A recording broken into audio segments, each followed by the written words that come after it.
School লেভেলে অনেকে আছে, আপনাদের মধ্যে অনেকে থাকতে পারে, অনেক পড়াশোনা করে, অনেক চেষ্টা করে। কেন চেষ্টা করে? তাকে ভালো ফলাফল করতে হবে। ভালো ফলাফলের জন্য এত সিরিয়াস কেন? কারণ পাশের বাসার আন্টিকে দেখিয়ে দিতে হবে। কারণ সে আন্টিটা সকাল বিকাল এসে আপনার মাকে মাথাটা নষ্ট করে, তার ছেলে হান করেছে, তার মেয়ে তান করেছে। তো এই সমস্ত কথা আপনার মা আবার আপনাকে শোনায়, আপনার বিরক্তির কারণ হয়। আপনার এখন জেদ হয়েছে যে পাশের বাসার আন্টিকে দেখায় দিতে হবে। এখন আপনি ভালো পড়াশোনা করছেন, অনেক পরিশ্রম করছেন, অনেক মনোযোগ দিচ্ছেন, আপনাকে ভালো ফলাফল করতেই হবে, কারণ পাশের বাসার আন্টিকে দেখাতে হবে। আচ্ছা, এখন আপনি অনেক চেষ্টা করলেন, অনেক পড়াশোনা করেছেন, পড়াশোনা করে পাশের বাসার আন্টিকে দেখাতে পারলেন না। আল্লাহ না করুক আপনি পরীক্ষায় ভালো ফলাফল করতে পারলেন না, কি হবে এবার? ডিপ্রেশন ছাড়া আর কিছু আছে? কিছু নাই। আপনি এখন ভেঙে পড়বেন, ও স্যাড,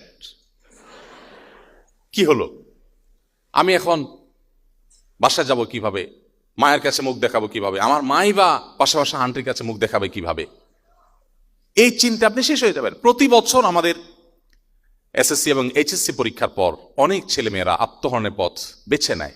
কারণ কি? একজন মুসলিম হিসাবে তার নীতিনৈতিক জায়গাটা, তার মোরাল জায়গাটা ক্লিয়ার না।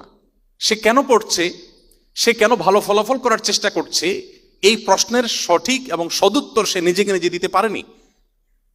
আপনার টার্গেট যখন হয় খুব তুচ্ছ, তখন তার ফলাফল হবে তুচ্ছ। আপনার টার্গেট যখন হবে অনেক দূরে, তখন তার ফলাফল হবে অনেক বড়। একজন মুসলিম, আপনি তো বিশ্বাস করেন পার্থিব জগৎ এটা খুবই সীমিত একটা জায়গা, এর বাইরে যে পারলৌকিক জীবন আসছে সেটা তো অসীম। অতএব আপনি যদি এই উদ্দেশ্যে পড়েন যে আল্লাহ, আমি ভালো ফলাফল করে, ভালো কলেজে চান্স পেয়ে, ভালো ইউনিভার্সিটিতে চান্স পেয়ে, ভালো চাকরি পেয়ে, ভালো চেয়ারে গিয়ে আমি সততার সাথে, নিষ্ঠার সাথে কাজ করব, মানুষ উপকার করব, অন্যায় অনাচারের বিরুদ্ধে রুখে দাঁড়াবো, আমার এই প্রিয় স্বদেশের মুখকে উজ্জ্বল করে আমি বিশ্ব দরবারে তুলে ধরবো, মুসলিম মিল্লাতের মুখকে উজ্জ্বল করব, বিশ্ব মানবতার কোনো সংকট সমাধানে আমি ভূমিকা রাখবো, আমি নেতৃত্ব দিব, আমার যোগ্যতা দিয়ে, আমাদের স্কিল দিয়ে, আমার পড়াশোনা দিয়ে আমি সেখানে কিছু একটা ভূমিকা রাখবো। এটা আমার জীবনের স্বপ্নের জায়গা। আমার ভালো গাড়ি হলো কিনা, বাড়ি হলো কিনা, সম্মান হলো কিনা, পদ পদবি হলো কিনা, তার চেয়ে বড় চাওয়ার জায়গা হলো আমি আল্লাহকে খুশি করার জন্য আল্লাহর বান্দাদের সেবা দিতে পারলাম কিনা। এই উদ্দেশ্যে যদি আপনি পড়াশোনা করেন, ওই পাশাপাশি আন্টিকে দেখার উদ্দেশ্য যদি না থেকে আল্লাহকে দেখিয়ে আল্লাহর কাছ থেকে সওয়াব পাওয়ার আশায় যদি আপনি পড়েন, আল্লাহ না করুন আপনি যদি সেটা অ্যাচিভ করতে নাও পারেন, অ্যাজ এ মুসলিম আপনার বিশ্বাসের জায়গাটা ভেরি ক্লিয়ার থাকবে যে আল্লাহর কাছ থেকে আপনি সওয়াব কিন্তু নিশ্চয়ই পাচ্ছেন।